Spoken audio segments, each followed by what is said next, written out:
Assalamualaikum warahmatullahi wabarakatuh. Selamat malam dan salam sejahtera bagi kita semua. Perkenalkan kami dari PBL Tim 1 aplikasi panduan destinasi wisata bahari. Pertama-tama akan dijelaskan oleh rekan saya Dita Aflah.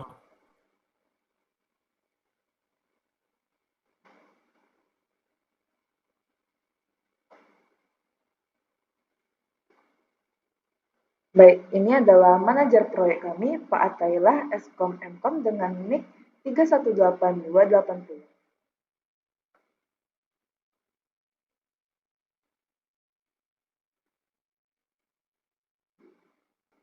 Lalu ini adalah tim 1 PBL kami, Rama Ramadhani sebagai leader, dan Agil Nawawi sebagai anggota, Agnes Gultom sebagai anggota, Dita Aflaha sebagai anggota, dan John Reform sebagai anggota.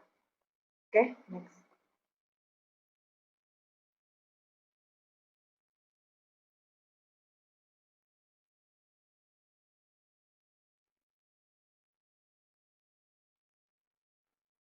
Berikut adalah job desk dari masing-masing anggota. Rama Ramadhani sebagai ketua tim dan juru bicara, membagi tugas kepada anggota, memantau kinerja kelompok, membuat PowerPoint, dan membantu mengurus revisi dokumen serta sebagai back-end. Lalu Agil Nawawi bertugas sebagai front-end dan back-end, mengembangkan fitur aplikasi seperti daftar, login, destinasi, tiket, dan lainnya. Kemudian Agnes Gultom membuat rancangan skenario use case, membuat PowerPoint, dan membuat laporan proyek termasuk tahapan, pembagian tugas, dan hasil akhir. Lalu dengan saya sendiri, Dita Aflaha, bertugas sebagai UI UX, membuat tampilan wireframe, membuat laporan database diagram, lalu membuat PowerPoint, dan membuat poster PBL. Selanjutnya, John Reform, membuat logo, membuat desain tampilan web, merancang flowchart, membuat use case, diagram, dan membuat mockup.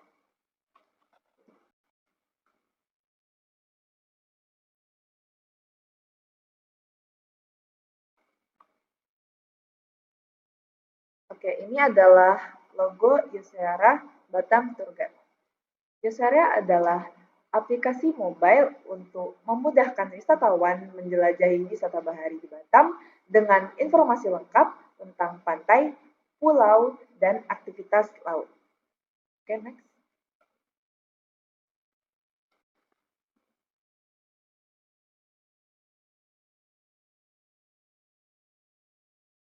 Berikut adalah capaian proyek kami.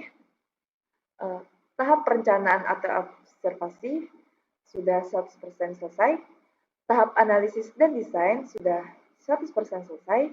Tahap implementasi juga sudah 100% selesai. Dan tahap distribusi masih dalam proses 40%. Oke, next.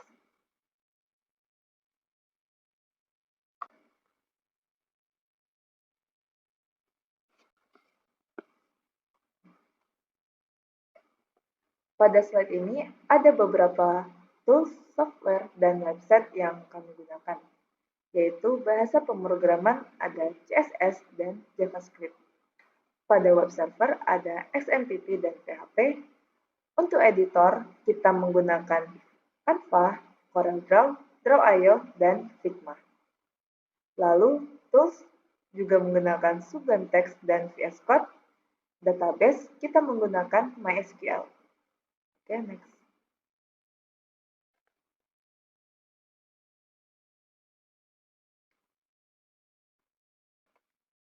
Selanjutnya adalah use case diagram. Singkatnya, diagram ini menggambarkan siapa saja yang berinteraksi dengan sistem dan fitur.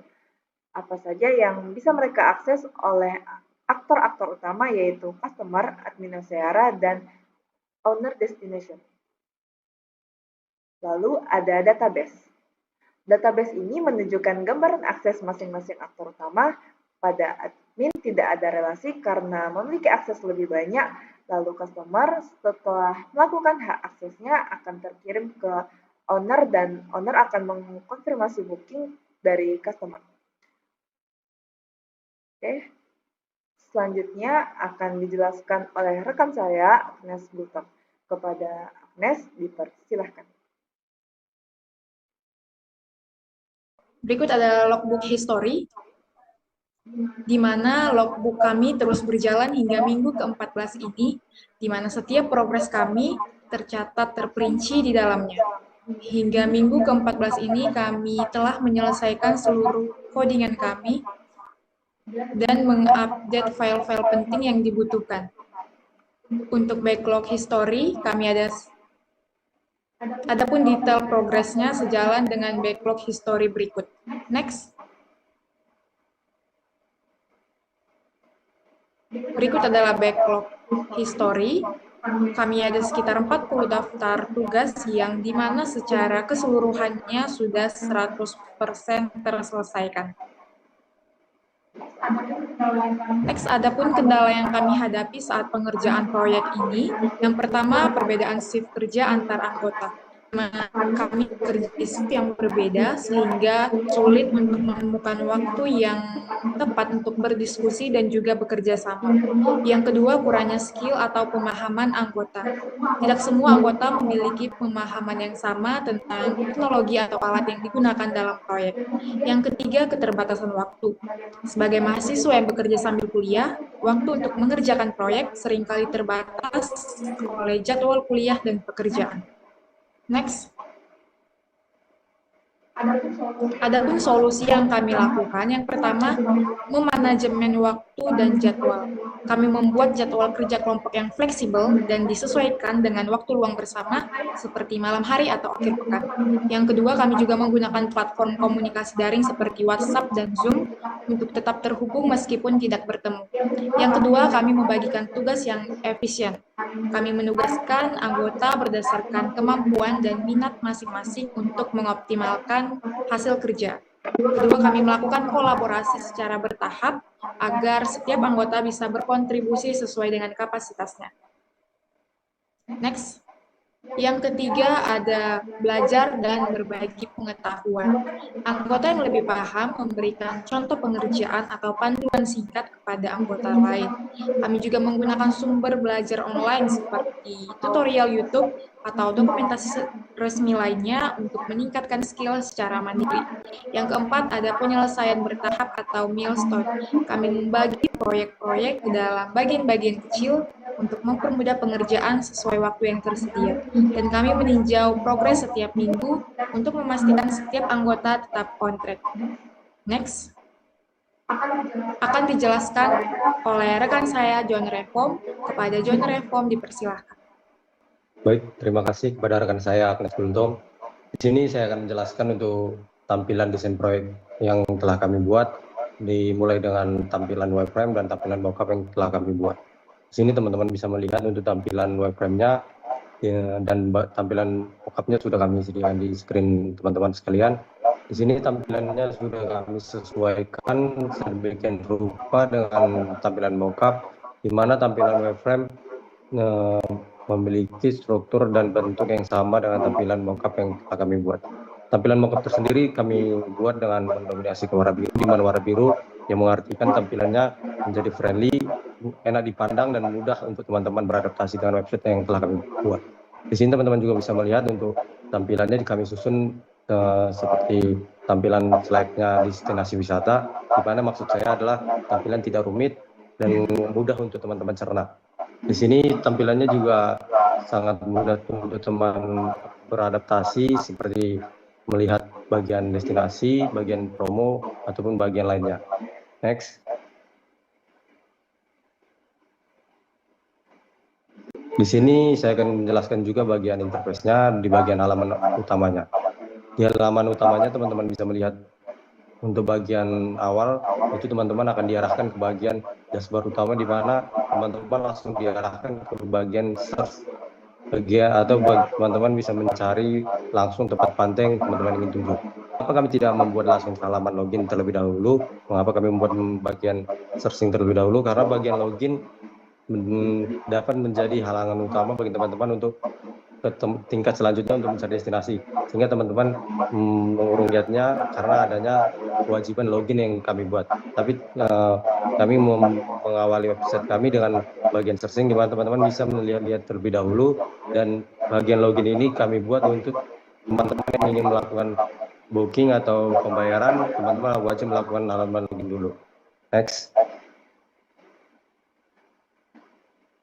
Untuk desainnya kami buat di bagian halaman destinasi menggunakan sistem card atau sistem memiliki corner dan bisa teman-teman swipe. Untuk fitur-fiturnya nanti akan dijelaskan. Saya akan menjelaskan bagian tampilannya. Tampilannya juga kami seperti saya bilang tadi, bagiannya sangat mudah untuk teman cerah karena di bagian layarnya sudah terlihat untuk bagian-bagian pantai, teman-teman bisa langsung mengunjungi untuk melihat bagian-bagian dari pantai tersebut. Untuk bagian promo ini sendiri akan diatur oleh owner dan admin dari website tersendiri karena di sini bagian ini akan menampilkan seperti event-event yang akan datang, contohnya seperti event Natal, event Tahun Baru, event Lebaran atau event yang akan datang yang telah disediakan oleh owner pantai tersebut. Kami membantu owner dan semua pemilik destinasi wisata bahari untuk menyalurkan apa yang telah mereka buat event-event terbuat kepada unsur-unsur yang ada di daerah tersebut. Next. Untuk bagian daftar tersendiri, ini adalah fitur memungkinkan pengguna untuk membuat akun baru agar dapat mengakses berbagai pelayanan dalam aplikasi. Untuk melakukan proses pendaftaran, dapat mengisi username, password. Sistem akan memvalidasi data yang dimasukkan. Jika berhasil, akun akan dibuat dan pengguna bisa langsung login. Next. Ini adalah fitur login, di mana fitur ini mempunyai pengguna yang sudah terdaftar mengakses akun mereka akan menggunakan layanan aplikasi. Untuk melakukan proses login, pengguna dapat memasukkan email atau username yang sudah mereka daftar. Sistem akan memvalidasi data yang mereka masukkan dan jika valid, pengguna diarahkan langsung ke halaman utama aplikasi. Jika gagal, aplikasi akan output notifikasi kesalahan seperti kata sandi atau akun tidak ditemukan. Next. Baik, di sini akan dijelaskan oleh rekan saya, Adi Nawawi. Baik, terima kasih untuk saudara Reko. Baik, di sini saya akan menjelaskan bagian tampilan web kami yaitu destinasi. Jadi di tampilan ini di bawah navbar memiliki pilihan yaitu pilihan di mana user bisa memilih tempat-tempat atau daerah-daerah Batam ya, seperti Galang, Nusa, Tanjung Pinggir dan lain-lain.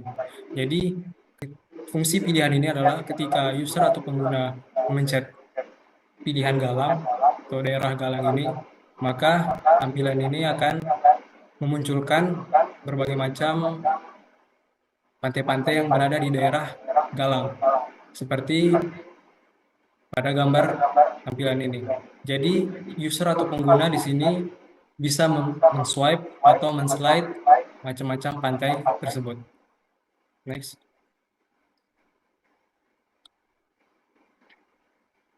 Jadi menu destinasi ini, fitur ini memberikan informasi lengkap tentang berbagai destinasi wisata bahari yang tersedia dalam aplikasi. Jadi fungsi utama dari menu destinasi ini adalah yang pertama, memudahkan pengguna menemukan dan memilih destinasi wisata sesuai preferensi. Lalu yang kedua, memberikan detail informasi destinasi seperti nama tempat, deskripsi, foto atau gambar, lokasi, harga tiket masuk, fasilitas yang tersedia, dan ulasan dari pengunjung lainnya.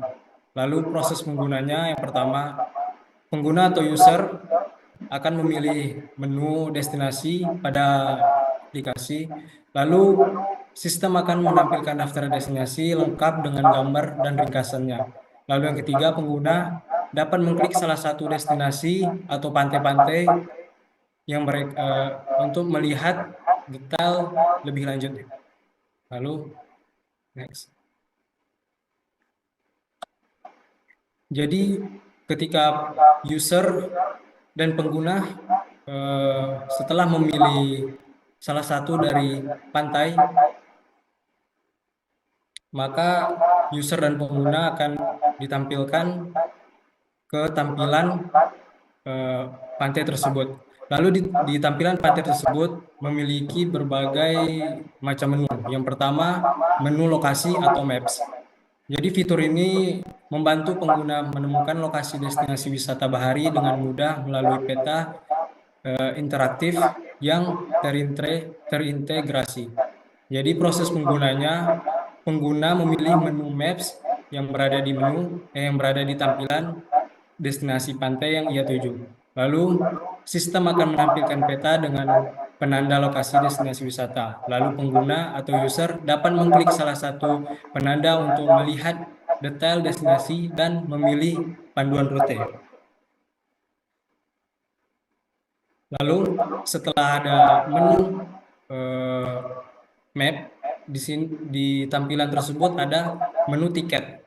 Jadi menu ini atau fitur ini memungkinkan pengguna atau user untuk memesan tiket destinasi wisata secara online, lengkap dengan informasi penting yang ditampilkan pada tiket digital. Jadi detail tiket ini yang pertama, setiap tiket yang berhasil dipesan akan memiliki informasi berikut. Jadi pada tampilan tiket tersebut ada nama pemesanan, tanggal, jumlah tiket, kode tiket unik atau kode random, dan juga status pembayaran, lunas atau pending. Next.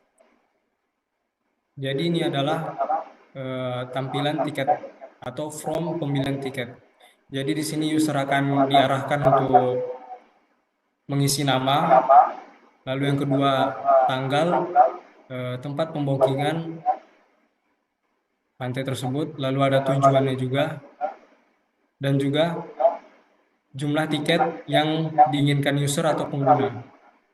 Lalu ketika user dan pengguna sudah mengisi form pembelian tiket dan mengklik pesan tiket, maka sistem akan otomatis mengirim tiket pada user tersebut.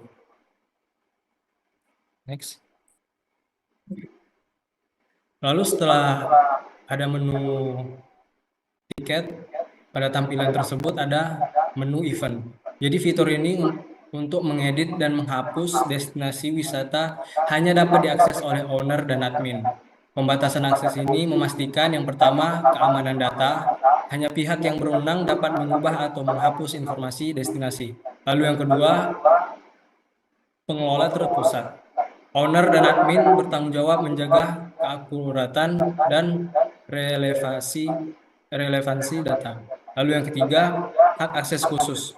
Pengguna biasanya hanya mendapatkan melihat informasi destinasi tanpa memiliki akses untuk memodifikasinya. Dengan pengaturan ini, platform tetap profesional dan terorganisir dengan baik. Lalu setelah ada menu event, ada menu ulasan. Jadi fitur ini memungkinkan pengguna untuk memberi dan membaca ulasan mengenai destinasi wisata bahari yang telah dikunjungi. Lalu fitur yang disediakan adalah memberikan ulasan dan melihat ulasan. Jadi user dan pengguna pada menu ini bisa berkomentar tentang pantai tersebut dan juga bisa menilainya. Dan setelah menilainya, user akan mengirim ulasannya dan itu akan tersimpan pada database. Lalu akan dilanjutkan oleh rekan saya, Rama Ramadhani. Baik, terima kasih untuk rekan saya Agil yang sudah menjelaskan fitur-fitur aplikasi tampilan destinasi. Baik, di tampilan destinasi ini kita akan melihat tombol back, nama pantai dan ringkasan deskripsi dari pantai. Dan di bawah deskripsi ini kita akan melihat ikon-ikon seperti maps atau lokasi, tiket, event, dan ulasan. Selanjutnya,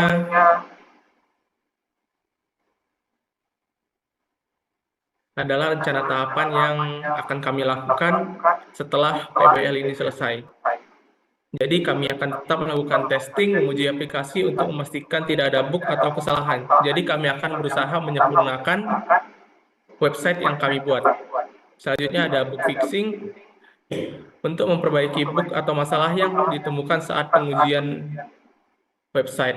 Lalu ada dokumentasi untuk membuat panduan penggunaan dan catatan teknis tentang aplikasi. Dan terakhir ada distribusi, meluncurkan aplikasi agar bisa digunakan oleh pengguna. Jadi kami akan melakukan pemasaran untuk menaruh aplikasi kami dalam market. Berikut adalah dokumentasi dari kelompok kami. Kami melakukan PBL bisa di kafe, di kelas, ataupun di outdoor. Selanjutnya adalah poster. Berikut ini adalah poster yang telah dikerjakan oleh tim kami yang mencakup seperti tampilan aplikasi, deskripsi aplikasi, dan fitur unggulan aplikasi, serta juga ada manpro kami dan anggota tim PBL 1 kami. Kesimpulannya adalah, proyek ini berhasil mengembangkan aplikasi panduan destinasi wisata bahari yang bertujuan untuk memberikan informasi lengkap dan mudah diakses bagi pengunjung. Aplikasi ini mencakup fitur-fitur seperti daftar destinasi, informasi mengenai aktivitas, fasilitas, dan ulasan pengguna. Dengan antarmuka yang user-friendly, pengguna dapat dengan cepat menemukan lokasi dan informasi yang mereka butuhkan untuk merencanakan kunjungan mereka. Penggunaan teknologi terkini dalam pengembangan aplikasi juga memastikan kinerja yang optimal dan pengalaman pengguna yang baik. Selain itu, proyek ini meningkatkan kesadaran akan pentingnya konservasi dan pengelolaan sumber daya laut dengan menekankan pada destinasi yang ramah lingkungan, serta secara keseluruhan aplikasi ini tidak hanya berfungsi sebagai panduan wisata, tapi juga sebagai alat untuk mendukung pariwisata berkelanjutan dan pelestarian ekosistem bahari. Baik, sekian hasil presentasi dari tim 1 PBL kami.